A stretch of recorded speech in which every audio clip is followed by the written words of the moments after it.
Thank you very much, and I think what we will do, this is a meeting on opioid and the tremendous effect that's taken place over the last little period of time, and I'm very proud of it, and the people working so hard on it. But I thought what I'd do is ask Secretary Wilkie to give a statement as to what just happened with respect to choice in the VA, because I think it's a very, very big deal. Robert? Thank you, sir. June 6th was a doubly important day. We were celebrating the 75th anniversary of the Normandy landings. And for VA, we began to implement the Mission Act, which you signed last year. On that day, 44,000 veterans came to us to ask for greater choice in their health care on day one. And we began to open up that aperture and provide them for the first time with urgent care across the country. So they now have what their fellow citizens have had for many years. And we expect them to take greater advantage of it as we go along. We've contacted over 9 million veterans to tell them this is now available to them. And it is one of the great transformative steps in the history of our department. That's fantastic. And it's That's off to a choice. very good start. Right. VA choice. Yes, sir. So for 44 years, they've been trying to get it, and we got it, and they're loving it, I hear. Yes, yes, sir. That many on the first day, that's a testament to. That's a tremendous testament. Yes, sir. Congratulations. Thank you. Come here, Robert. I'm proud of you. That's Thank you, sir. fantastic. Thank you very much. Proud of you. Thank you very much. Kellyanne? Mr. President, thank you. The focus that the First Lady and you have placed on the opioid and drug demand, drug supply crisis roiling our nation is starting to produce positive results. We are all aware of the harrowing statistics, the tens of thousands of lives lost every year and other lives ruined. But today we wanted to present to you, through members of your cabinet and your administration, sir, a progress report. And I have some graphs here for you to look at as well. I will tell you that since you declared the public health emergency and since you have introduced a three-pronged approach to focus on prevention and education, treatment and recovery, and law enforcement and interdiction, all three of those areas have produced very positive results. There's a lot of work to be done. Battleships like this turn very slowly. We didn't get here overnight. We won't get out of it overnight. But it really does show how the whole of government approach, focusing on treatment and recovery of the whole person, is bearing fruit.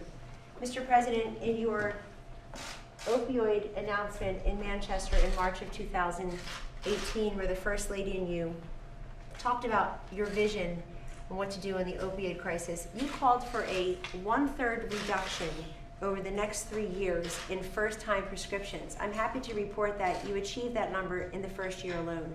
And that is owing in large part to enhanced awareness and education by both the prescribers and the consumers. There are just fewer people using these opioids now. Your take-back days that are led by Administrator Dillon have produced 4.7 million pounds of pills in the 5 take-back days, the last Saturdays in April and October. This is 4.7 million pounds of pills. Had you said 4.7 million pills, that would be impressive. But pounds of tiny pills that are just in the supply that people aren't using. They're unused, they're unnecessary, and they're expired. That's enough to fill up 20 Boeing 757s with pills. So that's out of the supply chain. 1.2 billion lethal doses of fentanyl were interdicted by our Department of Homeland Security. That includes ICE and CPB, of course, in last fiscal year alone. I'd like to say to you, Mrs. Trump and Mr. President, that is at the points of entry, the 26 points of entry, but that's also between the points of entry. And we don't always hear that. This is just what we know about. We don't know how much we're missing. But that is literally saving lives. It was enough fentanyl to kill every American 3+ times over. In addition, the big ad campaign that you've asked your administration to put forward, we've had 1.4 billion views of all of the advertising and marketing materials. About 58% of our target market, young people, the halo effect of 15 to 30-year-olds, have seen these, and I'm happy to report that the long-form ad that we had out won the Emmy this year for the long-form ad, and that's pretty exciting. More overdose reversing naloxone. Your Surgeon General put out the first Surgeon General's advisory in 13 years last year, and it was about making naloxone, Narcan more available to we the people, and allowing us to feel comfortable to administer that either through a mist or a simple injection for those around us. This is literally saving lives. And then, of course, Secretary Wilkie will expound upon this, but you have roughly 118,000 fewer veterans being prescribed opioids. I think what the VA and you have done, Mr. President, is make clear that pain management need not mean pain medication. There are other alternatives to try first. There's a lot of progress. I'd like to invite different members of the administration to weigh in, but before I do, I would just like to say that probably the most remarkable bipartisan piece of legislation that you signed in your time as president was H.R. 6. This is the single largest piece of legislation ever signed in the history of our country on a drug crisis at one time. It ended up being a compilation of 50 different pieces of legislation. Usually when you add them together, you lose support. We actually gained support. Every single Democrat voted for H.R. 6, including all the ones running for president. Right. And I think they see the need in their own communities. It's an overwhelmingly bipartisan piece of legislation. Among other things, H.R. 6 included the CRIB Act. And this is an issue that our First Lady has really brought to the attention of the nation, that they understand 1 in 100 babies born every day, roughly 150 newborns every day in our country, are born already addicted, already chemically dependent. And the First Lady has raised awareness and resources that allows Medicaid reimbursement for counseling service and other health provisions so that, that we're keeping the mother and the newborn together. Better for the newborn, much better for the mother. The First Lady's efforts are also busting through the silence and the stigma that attaches with a youth involvement in drugs. And we also are very happy to report that as part of H.R. 6, the STOP Act has led to about a 6 times increase in the number of packages that are being examined coming from foreign sources. That literally is cutting off the flow of drugs getting in our community. There's much more to report, but I'd like to begin with Director Jim Carroll of ONDCP to give you a report. We were just briefed on our success in China with fentanyl, and he's been traveling around the world. Jim? Great, thank you. Good afternoon, both of you. As you recall, you did the work at the G20 last year, led to China scheduling fentanyl for the first time ever. The early reports are they've taken this seriously and they're beginning to implement the enforcement actions that we need to see. I've now rescheduled the trip to China, and I will be going at the end of the summer. What's important to note is that we really do have a whole government approach on this. For the first time ever, we have a government that is united against this, with 200 Americans dying a day. I've implemented your vision, as Kellyanne spoke, of the 3-prong approach, and it's beginning to pay off. You're going to hear from the other members of the administration today about the successes domestically, but also it's key to know internationally we are setting the bar for going after this. Have you noticed a change in China since the trade negotiations broke off, a change with regard to the fentanyl? Absolutely. What we're seeing is they're now at the table. They want to talk to us. They're engaged. We are actually... You mean it got better? I was thinking maybe it would get worse. Yes, This is on why fentanyl, it did. Yes. This is why they're great negotiators, right? It went But from- the opposite. Most people would say, oh, right? Isn't that something? That's very nice. It went That's from very nice. non-existent to them at Tell the them table. I appreciate it very much. That's very nice. I will. G20. I It's will. very nice, yep. So we're beginning to tackle this. What we're also doing, of course, is working with the families and working with the children. They love what we're doing here. For the first time ever, you've committed more resources, more people, and a vision for this, and it's paying off. And you're going to hear from the rest of the administration now. Thank you very much. Great job. You did a great job. Dr. Jouar, our Assistant Secretary for Yes. Health at HHS. Dr. Jouar, you see a decrease in the number of overdose deaths in some of our hardest hit states like West Virginia, Ohio, Pennsylvania. Could you update us? Yes, ma'am. Good afternoon, Mr. President, Mrs. Trump. As a physician, I can assure everyone that the current opioid and overdose crisis is the most daunting public health challenge of our time. But under your leadership, with policies and programs implemented by people around the table, we are seeing real results now, saving lives. And I want to give you just a snapshot of that. Based on data released just this morning, so this is the latest data by the CDC, I'm pleased to report that this month is the 6th consecutive month of reporting for which overdose deaths were lower compared to the previous year. That's a remarkable finding. Fantastic. Nationwide, overdose deaths have now fallen 4.4% over the past year. And let's look at some specific states. In New Hampshire, where you first announced your initiative, drug overdose deaths are down 4.8%. Florida, 8.1%. West Virginia, 10.3%. Iowa, 18.2%. Pennsylvania, 18.5%, and Ohio down 23.3% as a result of the policies and programs that we've implemented. And those were really the hardest hit states that would say, right? They are the ones that everyone would say, look at them, how hard were they hit? But the great cooperation between the federal and the local and the state have led to these kinds of decreases. Great. Thank you very much. You're welcome. It's very impressive. Yes, sir. Thank you. Secretary Wiley? Thank you, Mr. President, Mrs. Trump. I want to start on a point that Kellyanne has been making for many months.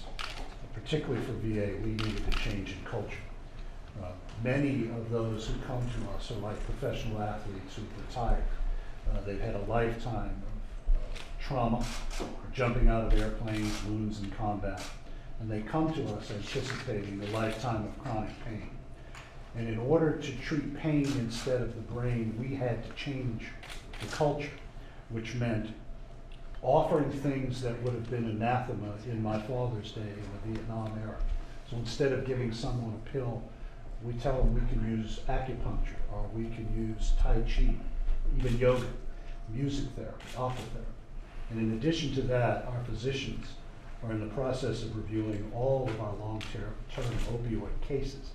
And we are substituting successfully opioids with combinations of aspirin and ibuprofen, aspirin and acetaminophen. We are finding that that treats the pain better than the traditional use of opioids.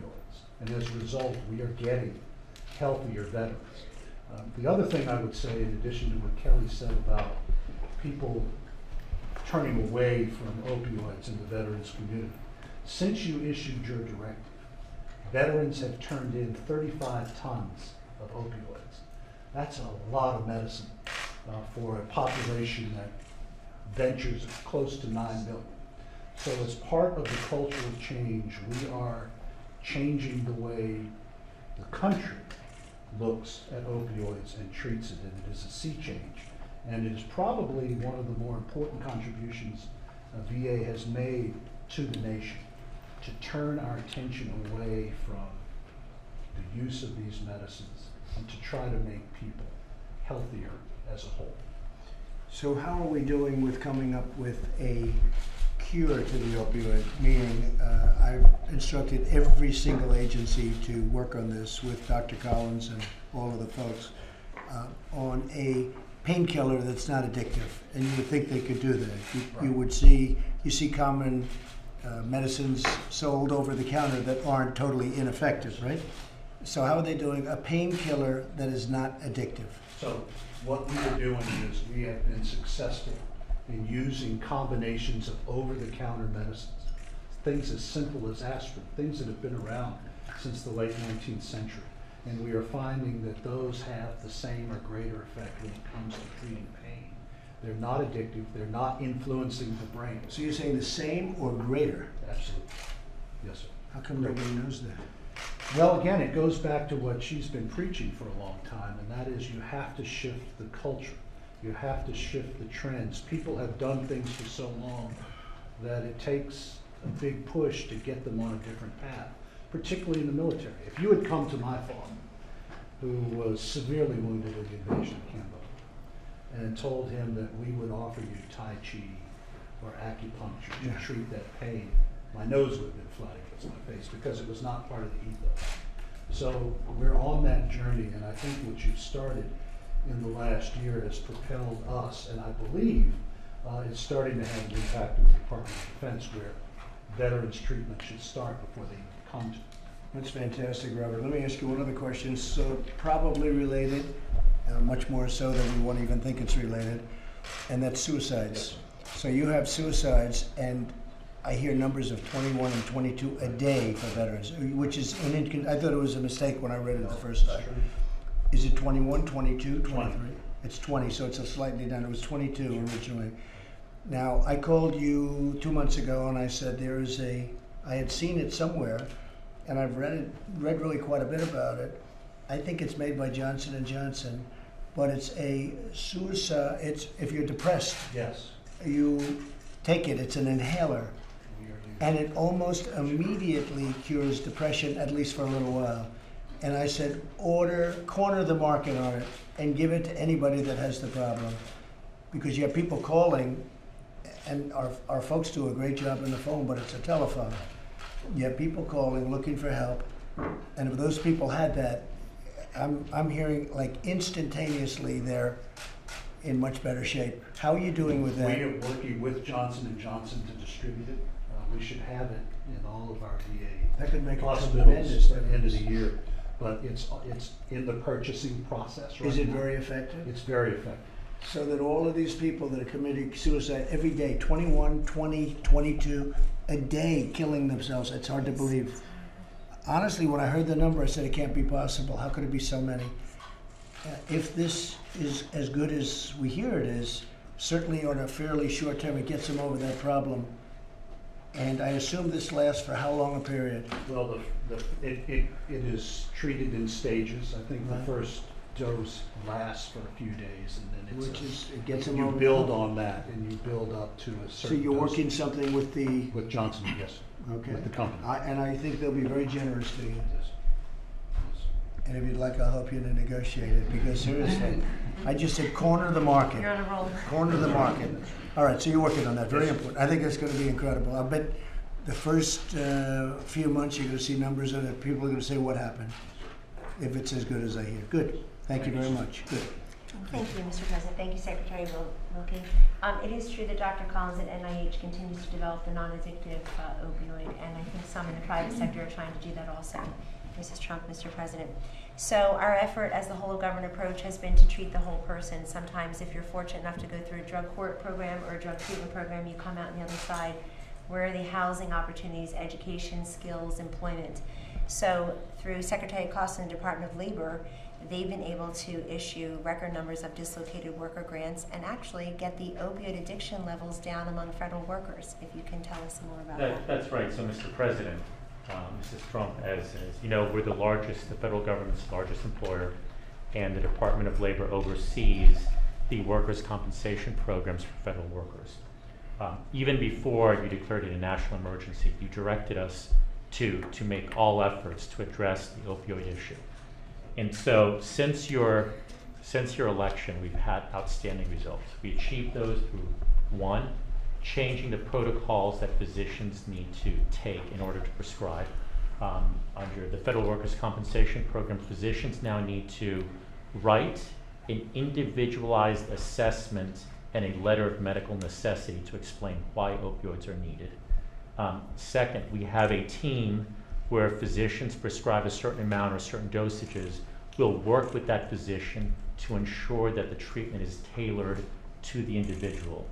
And third, we communicate both with the patient and by letter advise them of the danger of opioids, but we'll also let physicians that prescribe certain amounts or certain dosages know that we're monitoring their prescriptions so that they are aware that those prescriptions might be too high or outside of the range. And so the results since your election, a 65% decrease in claimants receiving a morphine equivalent dose of 500 or more, the highest, 65% decrease, a 51% decrease in new prescriptions lasting longer than 30 days, and a 1/3 decrease in overall opioid use among federal workers. The second part of this, and as important, Does anybody know those numbers? Those numbers should are know. astronomical. We'll see if they get covered. we Perhaps you people can report that. I mean, seriously, those are astronomical numbers. They- As really, when you're down 18%, those are astronomical numbers too. That's a lot in a short period of time. a 65% decline in the highest dose, a 51% decline in 30-day or longer prescriptions. It's fantastic. The second thing that we've done is increase the fraud investigations, because often these are fraudulent prescriptions. And we've gone from 3 fraud investigations in 2016 to 42 in 2017 to 64 fraudulent investigations for fraud in 2018. So a 20-fold increase in investigations for, in essence, places that are prescribing them fraudulently and getting opioids in the circulation and undermining all these efforts, a 20-fold increase. And then finally, going to Kellyanne's point, when individuals receive treatment for opioids, they will leave a center and they will, have addressed their issue. But then they need a job. They need a place to live. And so we've been working with governors to fund programs where in opioid treatment centers, they have access to job training and skills training. so that when they are ready to re-engage with society, they have a future path that does not involve drugs. It's fantastic. Thank you very much. Thank you, Alex. Secretary McElhaney, if you'd like to tell us about the Yes. efforts at DHS. Thank you, Mr. President, Mrs. Trump. We're making significant progress on the law enforcement and interdiction pillar of your strategy over the last 15 months. DHS, as Kellyanne noted, seized 5,000 pounds of fentanyl and its analogs last year, another 13,000 pounds of heroin, and we're doing more this year. The two main vectors remain the southwest border, as well as in mail coming in. And with our partners at U.S. Postal Inspection Service, we're doing much better in both of those vectors. One of the things that's been critical is your engagement with China and President Xi in getting additional data, so that mail coming in, we can assess it with advanced systems and do inspections and seizures right there in the mail facilities. Then we follow up with our partners in the investigation side with Homeland Security Investigations and U.S. Postal Inspection Service. We made over 200 controlled deliveries, taking out pill presses and distribution centers from Manhattan to Oregon in the last So year. China's helping you. China's numbers have gone up dramatically. That's from, fantastic. Nobody knows this. That's fantastic. yes, since you engaged the president That's on it. fantastic. It's very nice. I have to remember that. The thing I think is key to highlight is we're going to be getting better in the coming months across all of this. We've trained 2,500 canines. We have new technology going into place on the southwest border. We're improving the advanced electronic data, and we've issued a challenge prize to industry to come up with a better way to inspect mail packages coming into our facilities to see if we can detect these drugs without opening all the million packages in commerce. I'll be going to Huntington, West Virginia with Senator Capito and Senator Manchin on July 8th to see the community level impact of the law enforcement partnerships and to hear from them on what we can do better at the federal level. And then lastly, I'd just say, Mr. President, this is my 6th meeting in the West Wing with either you and or the First Lady on this issue. I know you've had many more, but we're going to maintain our focus at DHS, reflecting your focus on this key priority. And thank you, Kellyanne, for your leadership. And what about the southern border as it relates to drugs coming through? Yeah, so we have both the dual problem, vehicles at our ports of entry and people crossing between ports of entry. Right. And the investments we're making in the wall between ports is going to help dramatically. And we're also buying a lot of technology so we can see in trucks and all those personally owned vehicles. Huge investment that you advocated for in the FY19 budget. We're deploying that technology now. How is the wall coming along? Coming along aggressively. We built 2 miles last week. We're up to about 2 miles a week right now. So extending that capability across key sectors. And you'll have by the end of next year, how much do you think you'll have built? By the end of next year, over 400 miles in partnership with Over DoD. 400 miles, right? That's correct. And we have to kick and scream for every inch because the Democrats just will not give us what we need. In fact, I think we're going to be very close to 500 miles by the end of the year, which will be great. That's great. That'll have a huge impact. That's fantastic. Thank you. Good Thank job. you. Good job. Mr. President, after 2 years of investigations, the DOJ and HHS have generated $3.3 billion in opioid fraud takedowns. We have Acting Administrator of the DEA, Udom Dillon, here today to tell us about that and more. Udom? Mr. President, Mrs. Trump. DEA has made great progress attacking the opioid crisis through its regulatory and enforcement functions, and I'll just take a moment to discuss a couple of relevant cases. So, on the regulatory front, since 2016, DEA has reduced manufacturers' opioid quotas, that is the amount of opioids DEA authorizes to be produced, by 47%. So this has significantly decreased the amount of addictive opioids available for diversion for people to become addicted to overdose on. Kellyanne already mentioned our National Prescription Drug Take-Back Day, the records we've set. Last Prescription Take-Back Day in April, we had over 6,000 collection sites, the highest amount ever, and that's we're thankful to our state and local and tribal law enforcement partners who've helped us with that. We've also emergency scheduled fentanyl analogs. This is very important because drug trafficking organizations are very flexible, and they change the composition of fentanyl so that it's not illegal. So we emergency scheduled it, so fentanyl and all of its analogs are illegal. That is going to expire next year, but we are working with Congress to permanently schedule all fentanyl analogs. On the law enforcement front, we're working with our global law enforcement partners to attack fentanyl crisis, to attack fentanyl labs where they arise. We're working with our state and local partners to seized drugs. Since 2017, we've seized more than 20,000 kilograms of heroin and over 6,700 kilograms of fentanyl. We're also attacking drug trafficking on the internet. We're seeing a lot of drugs being sold over the internet now, over the dark web. Recently in March, working with the FBI and other federal law enforcement partners, we took down 50 darknet accounts and arrested 61 individuals selling drugs on the internet. And most recently, also in April, DEA is continuing to hold accountable pharmaceutical distributors who DEA regulates. For the first time ever in April, 2 executives of one of the top pharmaceutical distributors in the U.S. were criminally charged for unlawfully distributing oxycodone and fentanyl. The company that they worked for has already admitted liability and has paid a $20 million fine. And finally, Mr. President, DEA remains laser focused on Mexican drug trafficking organizations, the ones who are bringing fentanyl and other drugs and poisoning our citizens, and we appreciate all of your support. Would you want to name them terrorist organization or some designation that would give you additional power? No, sir, I think we have all the authority we need. We just need the cooperation of our various foreign governments to attack them more effectively. We're working to gain that.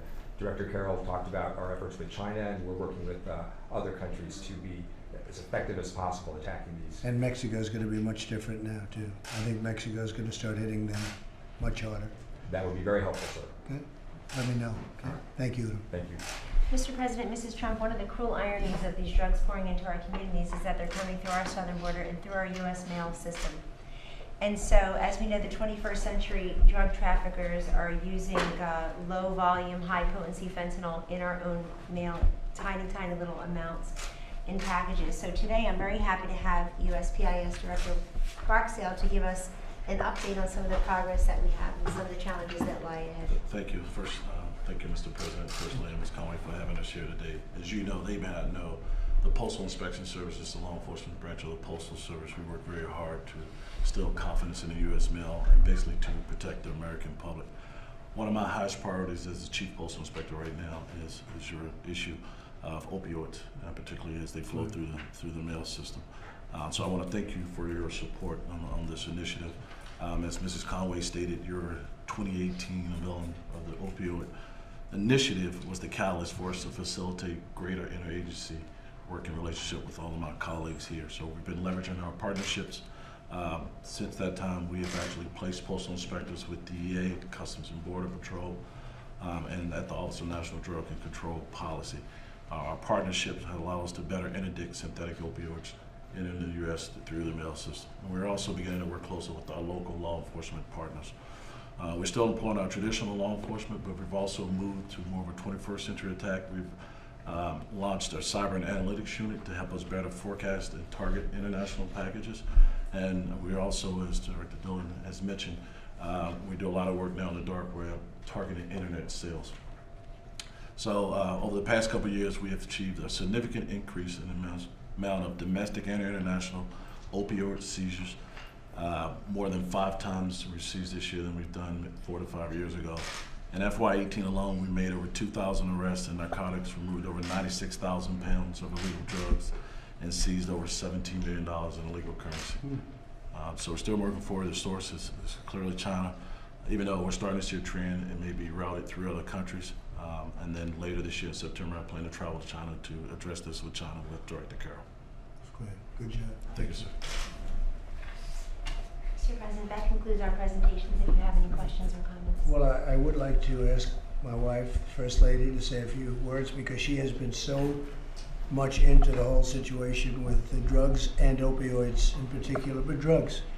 And she has a son that she loves, and she wants to make sure that Barron doesn't have problems, and she wants to make sure that a lot of people in this country, they see the suffering, the horrible suffering, and I just want to thank you for the great job. You see the numbers, we're down 17, 18, 20% in one case, 21%. And Alex, the numbers you gave were incredible. Nobody has ever even thought of that, 51 and 60%. So I want to thank you all, but I really think we owe a lot to the First Lady, and maybe you could say a few words. Thank you. Thank you for all of your support, first of all, Kellyanne. Through my initiative, Be Best, I'm working with the families and our youth to get rid of stigma and talk about if you have a problem, addiction problem, and it's very important that you open up and ask for help. So I always say, love yourself more than you love drugs. And I will continue to do so to bring the awareness how dangerous drugs are, and talking with the families and young mothers and youth of the United States. Thank Well, you. you've had a great impact, and we appreciate it. We all appreciate it. Thank you. Thank you. Thank you, sir. Thank you all very much. Appreciate it. Thanks, Thank you.